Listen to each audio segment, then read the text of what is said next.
My name is Melika Mazinani. I'm from Azerbaijan, and I'm currently a master's student at Katip Celebi University in Turkey, specializing in obstetric and gynecology nursing.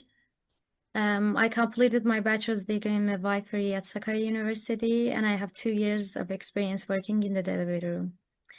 It's a great pleasure and honor to be here today and to share my research with you. Thank you. Today, I'm gonna present my research titled The Relationship Between the Impact of Dysmenorrhea and the Women's Pre-Pregnancy Childbirth Fear and Traumatic Birth Perception. Let's start with some background information about dysmenorrhea. Dysmenorrhea is essentially painful periods caused by strong uterine contractions. It's very common, affecting roughly half to 2/3 of women. As you can see, dysmenorrhea is one of the most common problem among women and is not limited to physical pain. It also has important psychological effect, and these effects can lead to an increase in fear of childbirth even before pregnancy. Women who experience intense fear of Women who experience intense fear before pregnancy are at higher risk of perceiving childbirth as a traumatic event. Therefore, in this study, we aim to examine the relationship between the impact of dysmenorrhea, pre-pregnancy fear of childbirth, and the perception of traumatic birth. Now, let's move on to the research question. What is the relationship between the impact of dysmenorrhea and pre-pregnancy fear of childbirth and the perception of traumatic birth? This study was a cross-sectional design aiming to evaluate dysmenorrhea and related factors. We included 313 women experiencing dysmenorrhea. We performed a post-hoc power analysis using G-power to check whether our regression models were reliable. The results showed high statistical power, 0.99, which means that our sample size was sufficient for this study. And next, we defined the inclusion criteria for our study. This included women aged 80 to 49 experiencing dysmenorrhea and able to complete the online survey. We also had exclusion criteria to ensure reliable data, such as women with pelvic pathology, pregnancy, or psychiatric conditions. Data were collected through an online survey using 4 validated instruments. These included the descriptive characteristic form, the dysmenorrhea impact scale, the traumatic birth perception scale, and childbirth fear prior to pregnancy scale. First, we used the descriptive characteristic form to collect participant demographic and socioeconomic information. And next, we used the dysmenorrhea impact scale developed by Gün Kakashchi and Demirci in 2023. It consists of 13 items with 2 subdimensions. The scores range from 13 to 65. It is a 5-point Likert scale where higher scores indicate a greater impact of dysmenorrhea. The scale's reliability was high with a Cronbach's alpha of 0.83. And next, we used the traumatic birth perception scale developed by Yalnız et al. In 2016. It consists of 13 items with a single subdimension. يا فهد Higher نمت أو إنك Higher scores indicate a greater perception of birth as a traumatic. The scale's reliability was high with a Cronbach's alpha of 0.89. And finally, we used the childbirth fear prior to pregnancy scale developed by Stoll et al. In 2016 and validated in Turkey by Uçar and Taşan in 2017. It is a self-report scale for young adults with 10 items on a 6-point Likert scale. Scores range from 10 to 16, with higher scores indicating greater fear. The scale's reliability was high, Cronbach's alpha 0.86. Here, we can see that all scales showed high reliability in our study, with Cronbach's alpha values ranging from 0.90 to 0.93. Now let's look at how we analyze the data. The collected data were analyzed using standard statistical methods. Descriptive statistics were used to summarize participant characteristics. One-way ANOVA and t-tests were conducted to compare group.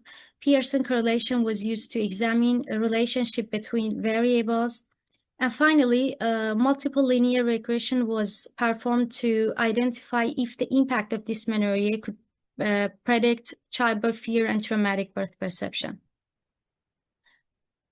Now let's take a look at the characteristic of our participants. The mean age of the participant was 27.91 years, ranging between 80 and 49. Most of them were highly educated, with about 81.5% holding a bachelor's or postgraduate degree. This suggests that we have a well-educated sample. Similarly, nearly 76.7% of our participants were employed, which gives us some insight into their socioeconomic status. And in terms of health metrics, around 63.9% had an ideal body mass index, and more than half, about 66.5%, were non-smokers. This indicates that the majority of our participants had a healthy lifestyle, which could be an important factor on our findings. And finally, it's important to note that 75.1% of our participants had a regular menstrual cycle, which is a key factor for study on dysmenorrhea. Now let's move on to our key findings. This table summarizes the mean score from the primary scales used in our study. First, looking at the dysmenorrhea impact scale, we see a mean score of 50.11. This score indicates a quite high level of impact among our participants. And next, when we look at the childbirth-related perceptions, the average score on the traumatic birth perception scale was 59.69. which points to a notable level of traumatic perception. And finally, regarding fears about childbirth that existed even before pregnancy, the mean score on the childbirth fear prior to pregnancy scale was 40.89. This suggests a considerable baseline level of childbirth fear in our participant sample. And in summary, our participants reported a high impact from dysmenorrhea and concurrently held significant levels of childbirth-related fear and traumatic birth perception. Now let's look at the relationship between these variables. Table 3 shows the result of our multiple linear regression analysis. The key finding is clear. The level of being affected by dysmenorrhea was a significant predictor for both pre-pregnancy childbirth fear and perception of traumatic birth. Specifically, it significantly predicted fear of childbirth prior to pregnancy with a positive beta coefficient of 0.228 and a p-value of less than 0.001. It also significantly predicted the perception of traumatic birth with an identical beta of 0.228 and a p-value of less than 0.001. In both cases, the results are statistically significant.